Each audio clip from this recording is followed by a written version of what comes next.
तो मैं आपको आज पेपर 3 पार्ट 1 और पेपर 3 पार्ट 2 में कहाँ गलतियां नहीं करना है, कैसे दूसरों की तुलना में बेहतर नंबर लाने हैं, उस पर मैं चर्चा करने वाला हूं। ठीक है। अच्छा, कुछ दिन पहले मैंने यहाँ पे एक मेंस का सेशन लिया भी था ना, जब मेरी रेगुलर क्लास लगती थी तब। तो मैं उसको ब्रीफली रिवाइज करवाता हूं 10 मिनट में, और फिर पेपर 3 पार्ट 2 के बारे में हम लोग समझेंगे कि किस प्रकार के वहां क्वेश्चंस आते हैं और हमको वहां पे कैसे जवाब देना है, क्या गलतियां नहीं करनी है। सबसे पहली बात, पेपर 3 के 3 पार्ट हैं। अब बोलोगे सर पेपर 3 से हम लोग क्यों डायरेक्टली शुरुआत कर रहे हैं? कारण, क्योंकि जो कोर सब्जेक्ट्स हैं वो पेपर 3 से ही शुरू हैं। इससे पहले अगर आपने पेपर 1 देखा तो पेपर 1 क्या है? लैंग्वेज, और पेपर 2 ऐसे। लेकिन जो पेपर 3 वहां से कोर चीज शुरू होती, तो पेपर 3 का जो पार्ट 1 है वो है इंडियन हिस्ट्री। जो पेपर 3 का पार्ट 2 है वो है इंडियन पॉलिटी, भारतीय संविधान एवं लोक प्रशासन, यानी पब्लिक एडमिनिस्ट्रेशन। आज हम लोग इन दोनों के बारे में चर्चा करेंगे। और जो पेपर 3 का पार्ट 3 है, पेपर 1 का पार्ट 3, पेपर 3 का पार्ट 3 वो है सीजी हिस्ट्री। पेपर में ही सर 20 मिनट निकल गए। अब ये वाला जो सेक्शन है, ये वाला पार्ट 1, ये 75 नंबर का होता है। और शुरू करते हैं सीधे इससे ही। सबसे पहले इसमें ब्रेकअप देख लेते हैं हम लोग।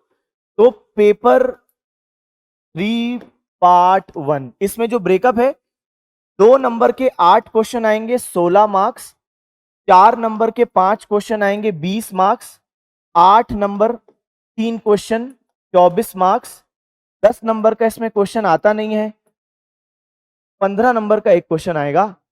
अगर हम इसको जोड़ेंगे तो ये हिस्ट्री का कितना हो गया? 75 मार्क्स। 10 का आता नहीं है। और ये जो ये है 15 मार्कर, इसमें आपको ऑप्शन आएगा, 2 क्वेश्चन आएंगे और लिखा होगा कोई एक करना है। सही है। ये हमारा ब्रेकअप हो गया। अब हम लोग अगर इसको देखें अपने आंसर फॉर्मेट में कि कहां कहां पे हमको गलतियां नहीं करना है, तो जिन बच्चों ने पुराना सेशन अटेंड किया, सबसे पहले मैंने एक चीज कही थी आपको कि हमको सारे आंसर पॉइंट फॉर्म में ही लिखने, याद है आपको? तो सारे आंसर हमको पॉइंट फॉर्म में ही लिखने हैं। जल्दी से हम लोग उसको रिवाइज करते हैं। और ये सिर्फ आप ऐसा नहीं कि इसी पेपर में, इनफैक्ट आप ये जितने मेंस के पेपर हैं उसमें आजमाइए। पॉइंट फॉर्म में जब आप आंसर लिखते हैं तो आपका आंसर दूसरों की तुलना में, जिसने पैराग्राफ में लिखा है, आपका आंसर ज्यादा बेहतर दिखाई देता है, बड़ा स्ट्रक्चर्ड दिखाई देता है।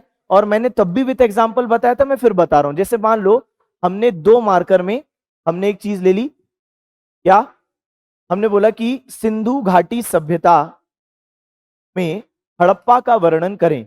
अब मान लो 2 नंबर में आया है, तो 2 नंबर में लाइंस कितनी मिलती हैं आपको? 4। 2 मार्कर में लाइंस मिलेंगी आपको 4। तो आपको पॉइंट फॉर्म में लिखना है कि ठीक है, पॉइंट नंबर 1 आपने लिख दिया टाउन प्लानिंग, ठीक है, नगर नियोजन आपने यहां लिख दिया। फिर आपने उसको इलेबोरेट कर दिया इसी लाइन में, डैश करके आपने इलेबोरेट किया। पॉइंट नंबर 2 आपने लिख दिया जल निकासी। पॉइंट नंबर 3 आपने लिख दिया पक्की ईंटें। पॉइंट नंबर 4 जो भी आपको उचित लगा। लेकिन हमने क्या बोला कि पॉइंट फॉर्म में आप लिखो, क्योंकि जब आप पैराग्राफ में लिखते हो तो आपके पॉइंट बीच में खो जाते हैं, उसको ढूंढना पड़ता है। ऐसा ही होता है, वो ढूंढेगा। लेकिन अगर आप पहले ही उसको क्लियरली हाईलाइट कर सकते हो तो उसके माइंड में एक असम्पशन बनेगा कि सामने वाला बच्चा पढ़ा लिखा है, वो कुछ पढ़ लिख के आए। पैराग्राफ में आप उससे मेहनत करवाते हो। ऐसा नहीं है कि पैराग्राफ में नंबर कटते हैं, ये भी मैं आपको बता दूं। लेकिन जब आप पॉइंट फॉर्म में लिखते हो तो आपके लिए भी आसानी है, आपका जो थॉट्स है वो बड़ा क्लियरली उसको दिखता है, स्ट्रक्चर्ड वे में आपका आंसर दिखेगा पॉइंट फॉर्म में। ठीक, तो कोशिश करें पॉइंट फॉर्म में हमको सारी चीज लिखनी है। इसके अलावा, पॉइंट फॉर्म के अलावा वर्ड लिमिट एक्सीड नहीं करनी, एक दूसरी चीज है जो आपको आज घर लेके जाना है। तो क्या हो गया? वर्ड लिमिट कभी एक्सीड नहीं करनी है। अब ये क्यों जरूरी है वर्ड लिमिट एक्सीड नहीं करना? इसलिए क्योंकि हम लोग ना, बच्चे वर्ड लिमिट को कैसे देखते हैं कि इतने बोले हैं तो इससे तो ज्यादा ही लिखेंगे तभी तो ज्यादा नंबर देगा, जबकि ये बिल्कुल नहीं है। जैसे स्पीड लिमिट होती है ना, जैसे हम लोग जाते हैं कहीं लिखा रहता है रोड पे 60 किलोमीटर पर आवर, तो हम लोग क्या 80 पे चलाते हैं? हम क्या बोलते हैं? 60 लिमिट है, लिमिट मतलब मैक्सिमम है, हम कम पे ही चलाते हैं ना। तो यहां पे भी वही है, और ये आप फिट कर लो दिमाग में कि ये वाली चीज आपको 10 नंबर और 15 नंबर में करनी है। तो हिस्ट्री में तो 10 नंबर का आता नहीं है क्वेश्चन, लेकिन जहां पर भी है 10 मार्कर और 15 मार्कर में आपको वर्ड लिमिट से कम लिखना है। फॉर एग्जाम्पल अगर 10 मार्कर है तो 10 मार्कर में वर्ड लिमिट कितनी है? 125। आप लोगों को वर्ड लिमिट का आइडिया है? चलो 2 नंबर में 30, 4 नंबर में 60, 8 नंबर में 100, 10 में 125 वर्ड लिमिट और 15 में 175। तो ये वाली जो टिप है, ये केवल जो टिप नंबर 2 है वर्ड लिमिट एक्सीड नहीं करना, ये 10 और 15 मार्कर के लिए है। इन दोनों क्वेश्चंस में आपको वर्ड लिमिट कभी एक्सीड नहीं करना।